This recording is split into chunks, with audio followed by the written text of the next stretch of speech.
কোরবানির ঈদকে ঘিরে ক্রেতার সমাগম বাড়ছে। গাইবান্ধা, নীলফামারী, নওগাঁ ও শেরপুরের পশুর হাটে শেষ মুহূর্তে পশু পরিচর্যায় ব্যস্ত সময় পার করছেন খামারিরা।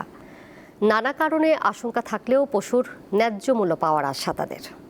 পশুর হাটের আরও খবরাখবর জানাতে ঠাকুরগাঁও থেকে এই মুহূর্তে আমার সাথে যুক্ত হয়েছেন সহকর্মী মইনুদ্দিন তালুকদার হিমেল। যাচ্ছি তার কাছে। হিমেল, জেলায় এবার কতটি পশুর হাট বসেছে, সেখানে পশু বেচাকেনা এই মুহূর্তে কেমন চলছে, ক্রেতা বিক্রেতা এবং খামারিরা কি বলছেন? দোলা, ঠাকুরগাঁয়ের যদি পশুর হাটগুলোর চিত্র আপনাকে বলতে হয় তো প্রথমে জানিয়ে রাখি ঠাকুরগাঁইতে কিন্তু এখন প্রচুর গরম। তবে এই অসহনীয় গরম উপেক্ষা করেই ঠাকুরগাঁয় ঈদুল আজহার যে আমেজ সেটা বেশ চমৎকার এবং জমজমাট জমে উঠেছে ঠাকুরগাঁয়ের যে কুরবানির পশুর হাটগুলো আছে। আমি আজ ঠাকুরগাঁয়ে আজকে কিন্তু ঠাকুরগাঁয়ের সবচেয়ে বড় যে হাটটি হয় সেটা হলো ঠাকুরগাঁয়ের লাহিড়ির পশুর হাট।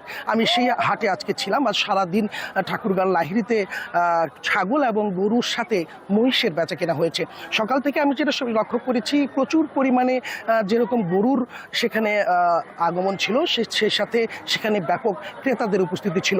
স্বতঃস্ফূর্তভাবে ঠাকুরগাঁয়ের ক্রেতারা হাটগুলোতে যাচ্ছে, গরু কেনাকাটা করছে। সেই সাথে বাহির থেকে আসা বিভিন্ন যে ব্যবসায়ীরা আছে, গরু ব্যবসায়ীরা, তাদেরও উপস্থিতি আমি বেশ লক্ষ্য করেছি। দোলা, আপনাকে আমি জানিয়ে রাখি ঠাকুরগাঁতে কিন্তু গরু এবং ছাগলের যে চাহিদা রয়েছে, অর্থাৎ কুরবানি পশুর চাহিদা রয়েছে 70 থেকে 72 হাজার। তবে ঠাকুরগাঁয়ে এবার প্রস্তুত রয়েছে প্রায় লক্ষাধিক পশুর কুরবানির গরু, এবং সেগুলো ঠাকুরগাঁয়ের চাহিদা মিটিয়ে প্রতিনিয়তই সারা দেশে ছড়িয়ে যাচ্ছে। প্রতিদিনই প্রায় ঠাকুরগাঁ থেকে কয়েকশো গাড়ি গরু পরিবহন করছে গরু ব্যবসায়ীরা। আজও আমি লাহিড়ি হাটে লক্ষ্য করেছি, সেখানে ব্যাপক পরিমাণে ব্যবসায়ীদের উপস্থিতি লক্ষ্য করেছি। তবে সেখানে যে আসলে গরু ব্যবসায়ীরা আছে তাদের মাঝে আমি কিছুটা হতাশা লক্ষ্য করেছি। আমি গতবারের সাথে যদি তুলনা করতে যাই, ব্যবসায়ীদের সাথে ক্রেতাদের সাথে আমি কথা বলে জানতে পেরেছি গতবারের তুলনায় কিন্তু হাটগুলোতে এবার গরুর দাম অনেক কি কম। সে সাথে ছাগলের দামও এই বছর গতবারের তুলনায় অনেকটা কম। আমি আপনাকে যদি বলতে হয়, তবে বলতে হবে যে গতবারের চিত্রের চাইতে এবারকার পরিস্থিতি একেবারেই উল্টো।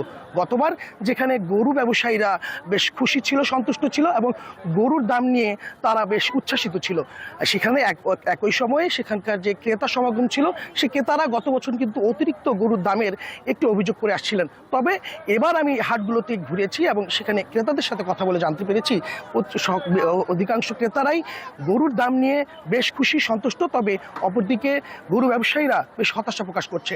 তবে এই গরুর দাম কম হওয়ার যে কারণটি গরু ব্যবসায়ীরা অভিযোগ করছে, সেটা হলো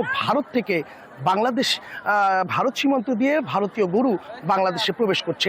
তাদের এই অভিযোগ প্রায় প্রতিটি ব্যবসায়ীর। তারা অভিযোগ করছে যে গভীর রাতে ভারত থেকে কাঁটার তারের বেড়া কেটে সেদিক থেকে গরু নিয়ে আসে একটি চক্র, এবং সে থেকে আমি এটাও লক্ষ্য করেছি আসলে নিয়মিতভাবেই প্রতিদিন বিকেলবেলা থেকে মাঝরাত পর্যন্ত ঠাকুরগাঁও থেকে ঢাকা সহ বিভিন্ন জায়গায় এই ভারতীয় যে গরুগুলো আছে ট্রাক বোঝাই করে কিন্তু এগুলো যাচ্ছে।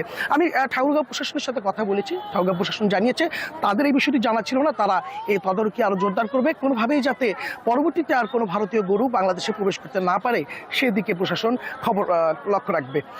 দোলা, এই ছিল আমার ঠাকুরগাঁয়ের হাটগুলো থেকে সর্বশেষ পরিস্থিতি। হিমেল, আপনাকে ধন্যবাদ।